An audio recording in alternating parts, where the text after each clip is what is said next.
Welcome to the new Ragnar Shiba YouTube channel. With all the information about Shiba Inu and many great crypto projects.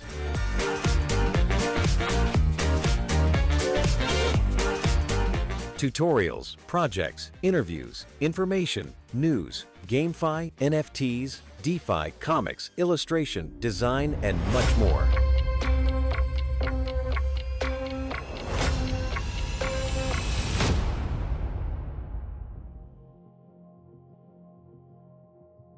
Today, I want to do something a little different. A lot of people expect our channels and everything we do to be strictly about crypto, but I think that sometimes we also need to mix things up a bit, to touch some grass, as people like to say. This time, I want to touch the grass through a series I really enjoyed, Stranger Things.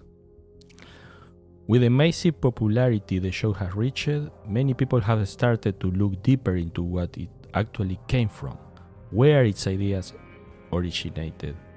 And that's exactly why I wanted to make this episode, to explore the roots behind the ideas that shaped the series. When I first watched the Stranger Things, it immediately resonated with me, because I always been drawn to science fiction and fantasy. But beyond that, I'm someone who loves telling stories. I love making comics, creating worlds, and building narratives. And I believe that whenever we build a project, whether it's art, games, or even crypto, we need a story. We need a narrative that allows the community to feel like they are part of something bigger. Almost everything in life is a story. Advertising is built on stories. Every message we send carries stories within it. That's why understanding how stories are constructed is so important. So, I started researching how the creators of Stranger Things, the Duffer brothers, developed their idea. What inspired them? Where did it all begin? And what surprised me the most was discovering that the very first script they wrote for Stranger Things wasn't called Stranger Things at all. It was called Montauk.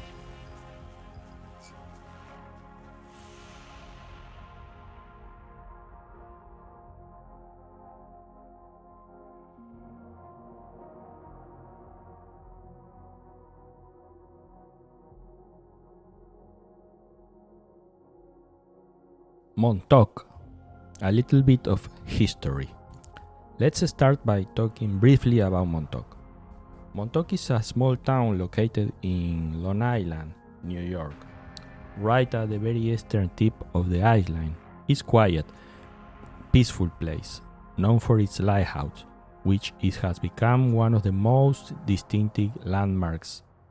The view from there is beautiful, calm, almost serene. But during World War II, when the United States feared a possible naval invasion, things changed.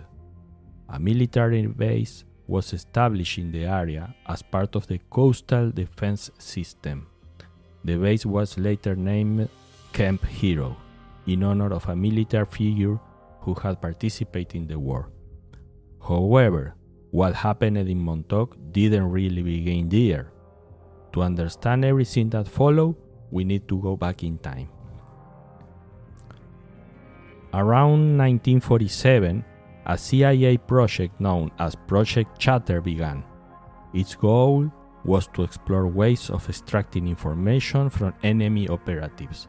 The idea was to make the human mind more vulnerable, more obedient, through the use of drugs and psychological techniques. Everything related to this project was classified, top secret. Because of that, many exact dates and details were never properly documented. Much of what we know today only came to light years later, after documents were declassified. Project Chatter eventually evolved into what became known as MK Ultra, a secret CIA program that officially ran from 1943 to 1973. Its purpose was to study and manipulate mental states and brain functions.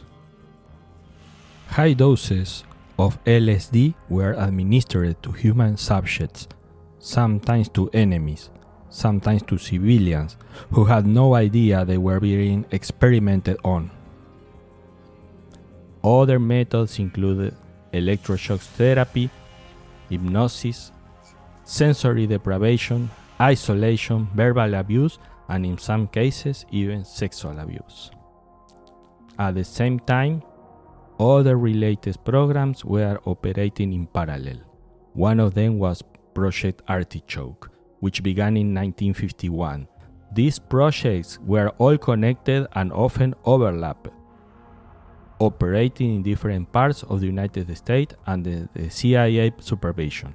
One of the main goals was to determine whether it was possible to force a person to commit an assassination against their will. Source Wikipedia. This was the era of the Cold War. Fear dominated decision-making, and extremely unethical methods were justified in the name of national security.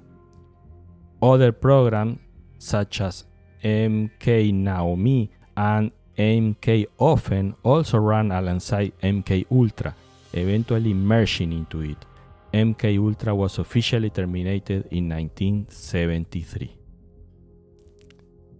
Much of this information comes from declassified documents, books, interviews, Wikipedia, of course Wikipedia taking all this information also from those documents, and countless investigations that emerged years later. For decades, all of this remained hidden from the public. Shortly after MK Ultra ended, the military base of Montauk became fully operational. Officially, its purpose was a coastal defense and early warning system. A large radar and antenna system was installed in the area, but locals began reporting strange effects: dizziness, nausea, headaches, a general feeling of unease. People started to question whether the base was truly just a defensive installation or if something else was happening there. And this is where a new character enters this story. A man who claimed to have worked at Montauk as an engineer, someone knowledgeable in electronic transmission. According to him, the signals being emitted from the base were not normal. He began investigating and concluded they originated from the military installation itself. What he described next would ignite the imagination of an entire community and would later inspire the creators of Stranger Things. In the next episode, we'll focus on this individual. We will explore his claim, examine what was fiction and what is documented reality, and take a deeper look into the story that helped shape the most iconic series of our time. This is just the surface. If you keep digging, the rabbit hole goes much, much deeper.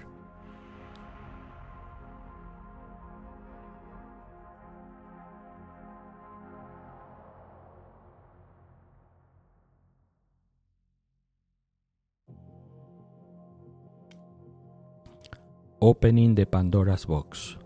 The man we are talking about is named Preston Nichols. With the emergence of Nichols, what many would later call the Montauk story truly began, almost like opening that Pandora box.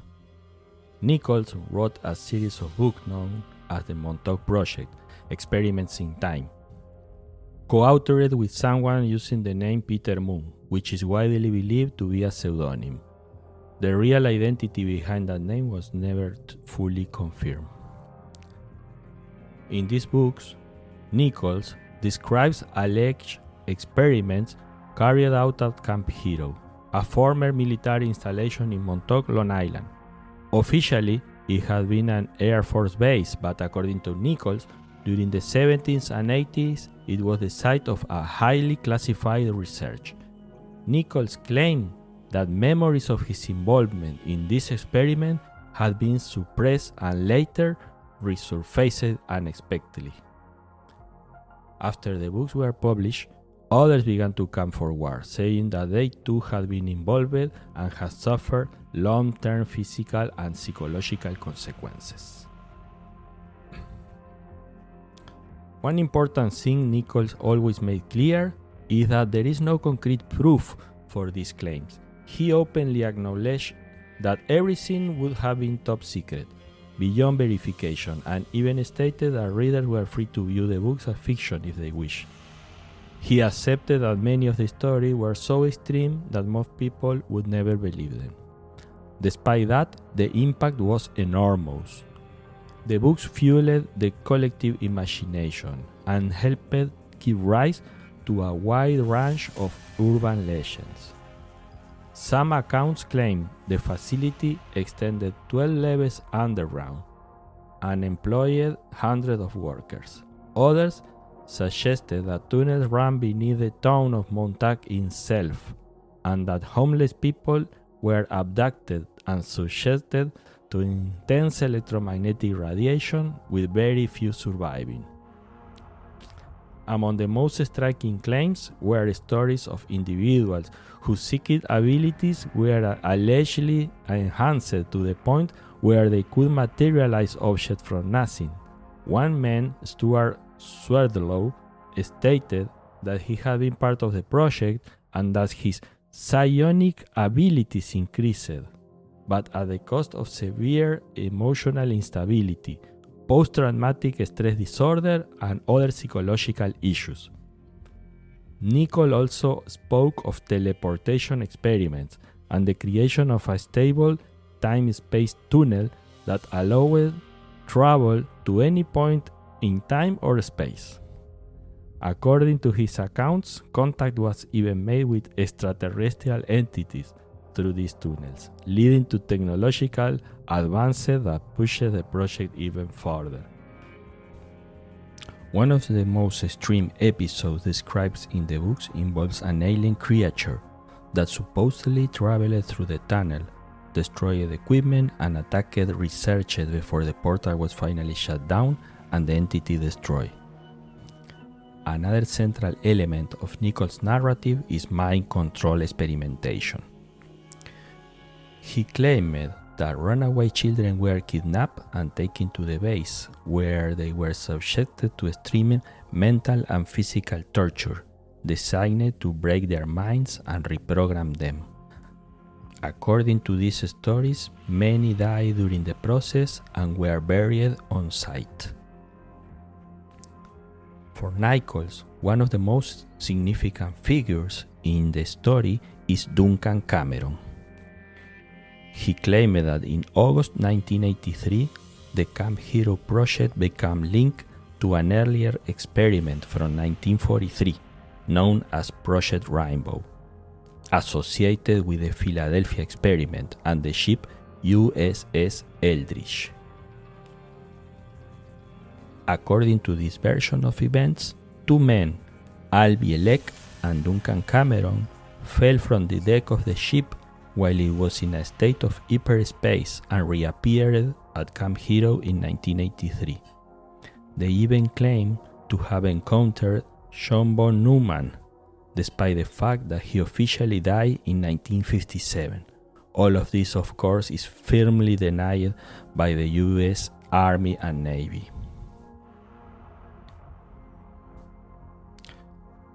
The book further claimed that workers at Camp Hero eventually shut down the generators aboard the USS Eldridge, causing the ship to return to 1943 and collapsing the time tunnel. Depending on which version of the story you read, the project was either permanently shut down, with the staff subjected to brainwashing, forced secrecy, or even execution, and all records destroyed, or it continued to this day under even tighter security. There are even accounts suggesting that bioengineering experiments conducted there eventually inspired the legend of the Jersey Devil. Nichols spoke also of something called the Id, or the Id, not as a creature in the traditional sense, but as a force connected to fear and the unconscious mind. There is no proof that this existed. What exists is the idea. Years later, when a strange body appeared on Montauk Beach, the internet didn't see it as an animal. It saw a monster. Not because the people were stupid, but because the story was already there. All of this created a dense mix of ideas that fed the public imagination and spawned countless of stories surrounding Camp Hero and Montauk. It became a fertile ground for creative minds to transform these urban myths into larger narratives, not as legends, but as modern fiction. A clear example of this influence can be seen in Stranger Things, which drew heavily from these mythos. In fact, the show was originally titled Montauk, but for creative and artistic reasons, the name and location were changed. Still, the spirit of this story remains unmistakable. Later on it, I analyzed which elements were drawn directly from these accounts and how they were pushed into a full-blown fantasy for television. But even with all the exaggeration and stylization, the underlying essence, the fear, the mystery, the sense that something was hidden is very much still there. And to put all Nichols' claims into historical context, on August 3, 1977, the United States Senate held an official hearing on Project MK Ultra, releasing documents that brought real government mind control experiments into public record. This did not prove Nichols was right, but it undeniably fed the mythology surrounding these stories.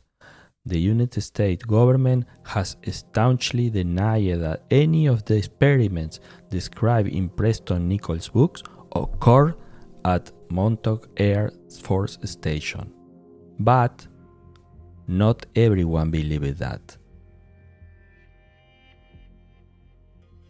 Now we move into the most interesting part, identifying what Stranger Things may have drawn from all these events.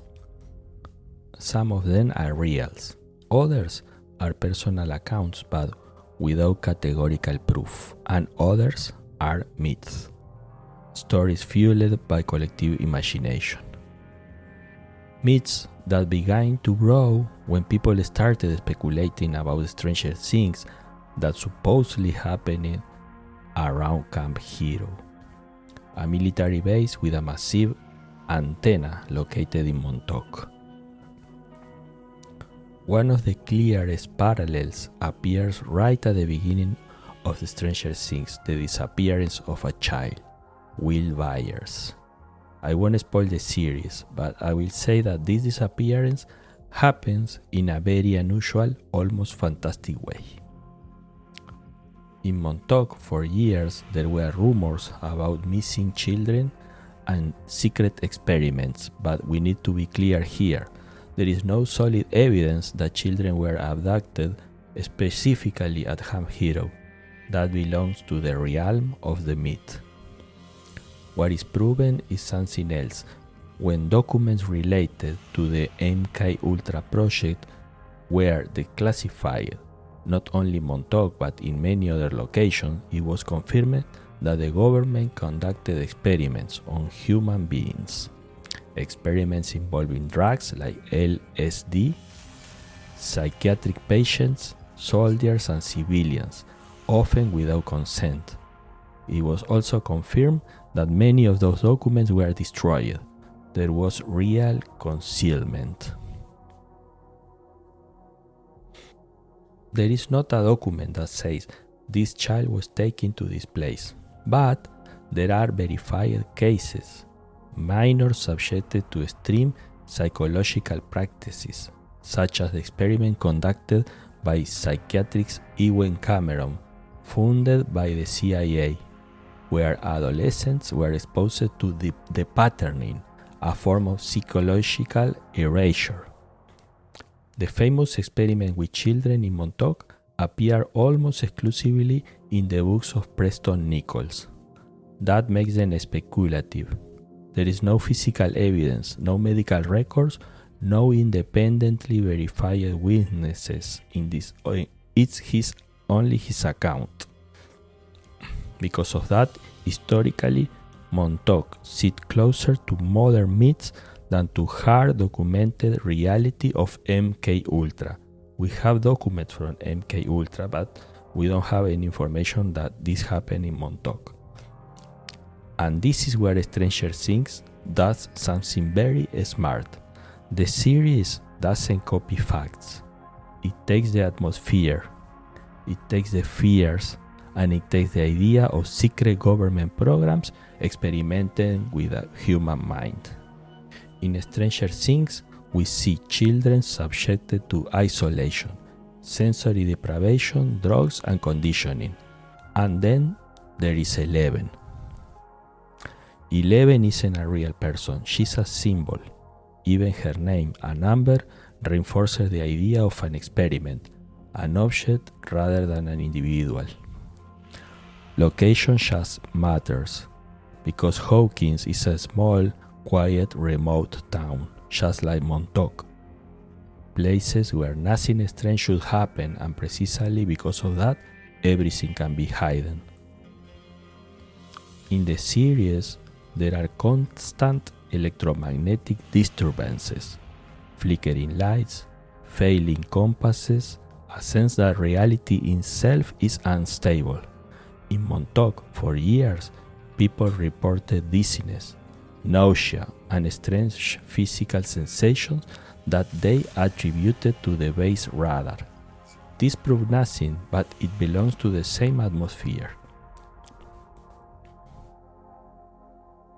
The Upside Down works as a powerful metaphor.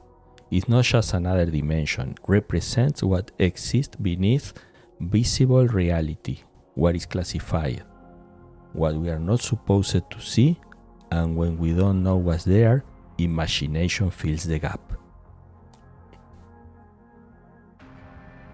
There is another parallel worth mentioning, one that isn't literal but is very strong in spirit. In Stranger Things, radio antennas and transmission equipment act as a point of contact between worlds, as devices that interfere with reality itself.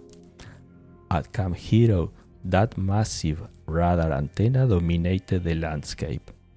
There is no proof it served the same function, but the image is there, isolated technology, pointing into the sky in a remote place.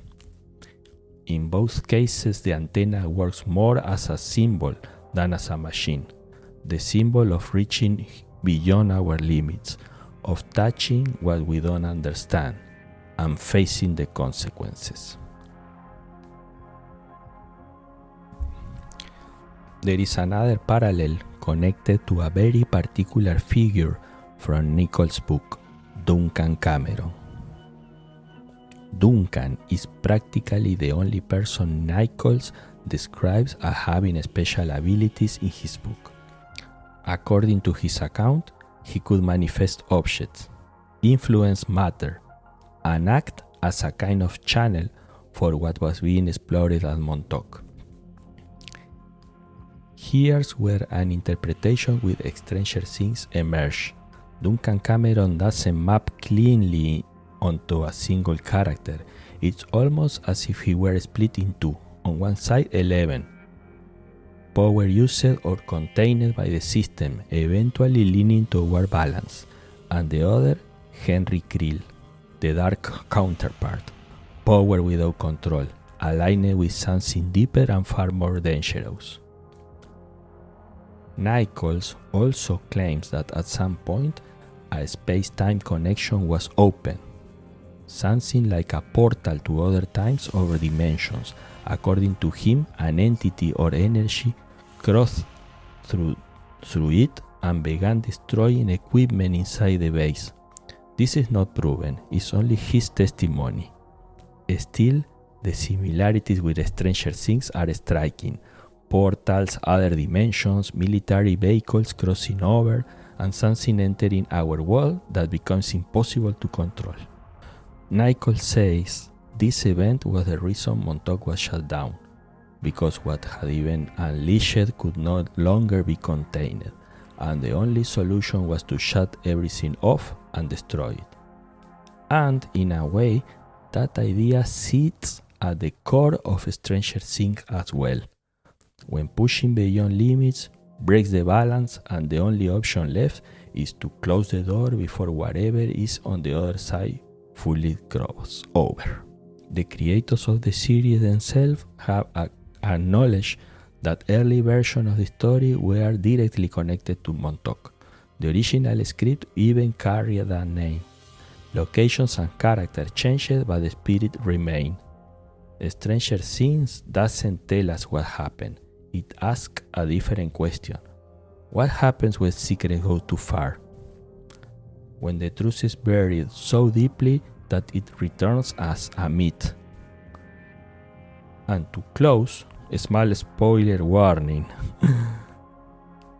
There is a scene where Hopper asks Joyce whether she would consider moving to Montauk to start a new life. A quiet note to the origin, to the place where this entire myth began to take shape. And keep in mind, this is only part of the story. There are many more accounts around Montauk, people who claim they worked there, others who say the series triggered varied memories, a story of even more extreme experiments, and even the figure of a monster that appears in some testimonies. We could talk about this for hours. But if we went into every case, this episode would never end. So I will leave it here. If you enjoyed it and you want to know more, maybe we can return to Montauk in another time. Montauk is one of those places that always seems to have something more to tell. Click on the subscribe button and come back for more information about the SHIB community and more. Daily news, SHIB Magazine, Shibarium, SHIB OS, Shibaswap, Metaverse, Shiboshis, Doggy DAO, SHIB Torch, SHIB Bridge, and I will talk not only about the SHIB ecosystem, also about crypto, DeFi, GameFi, NFTs, game development, comic creation, illustrations, designs, videos, and everything needed to succeed in the crypto world. You will find it only in the Ragnar Shiba YouTube channel. Come back soon and don't forget to subscribe.